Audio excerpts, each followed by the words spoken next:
તો અમે જઈ રહ્યા છીએ એક મસ્ત હિલ સ્ટેશન પર. બહુ મસ્ત વાતાવરણ હતું, એટલું અમેઝિંગ હતું કે રસ્તામાં બહુ મજા આવી. એકદમ વરસાદી વાતાવરણ હતું, વરસાદ બી નહોતો, તડકો બી નહોતો, એવું મસ્ત હતું એમ. ચાલો હવે તમને એક અડધી વાર્તા કહું. હા હા, આખી નહીં, અડધી જ.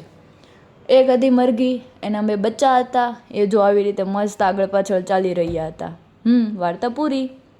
પછી અમને મળ્યા એક ડોગ રાજા, જેને મેં કીધું એની જ ભાષામાં વાવ વાવ વાવ વાવ વાવ વાવ, એવી રીતે. આઈ નો, મને બોલતા આવડે જ છે કૂતરા જેવું, એટલે બોલી લઉં ક્યારેક ક્યારેક. સામા મળે તો હાય હેલો કરી દઉં, એવું આપણે અભિમાન નહીં.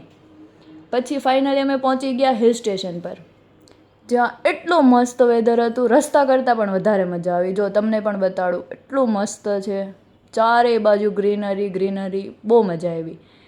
અને આ બધા હતા મારી જેમ ભૂખ્યા, તો પહોંચતાની સાથે જ બટેકા પૌવા બનાવવા બેસી ગયા. અને મેં કીધું લાવ તમારું પણ થોડું શૂટ કરી લઉં. તો જેવું શૂટિંગ ચાલુ કર્યું, એ લોકોને હવા આવી ગઈ અને બટેકા પૌવા કરી નાખ્યા ખારા. પછી તો શું, આપણામાં કહેવાય ને, અન્નનું અનાદર ના કરાય. તો પછી ખાઈ લીધા ખારા તો ખારા. અને જેવા બટેકા પૌવા ખતમ થયા, એવો મેઘરાજાએ વરસવાનું ચાલુ કર્યું. આ હા, ઓર મજા આવી ગઈ. પછી ત્યાં અમે વરસાદમાં પણ થોડું કરી લીધું, ઢીંક ચીકા. એ પત્યું.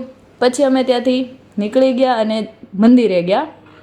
તો શું, મંદિર બંધ હતું. પછી ત્યાં બી એટલું મસ્ત હતું આજુબાજુમાં. તો લાવો, મંદિર તો બંધ છે, દર્શન તો થયા નહીં. હવે અહીંયા એક ડાન્સ થઈ જાય, તો થોડો ડાન્સ કરી લીધો. આવડે છે ને? આવો જ આવડે છે, વધારે નથી આવડતો. બસ આવી જ રીતે મારો દિવસ પૂરો થયો અને સફળ પણ રહ્યો. બહુ મજા આવી. એકચ્યુઅલી એ મારો બહુ સ્પેશિયલ દિવસ હતો અને સ્પેશિયલ રીતે પૂરો થયો.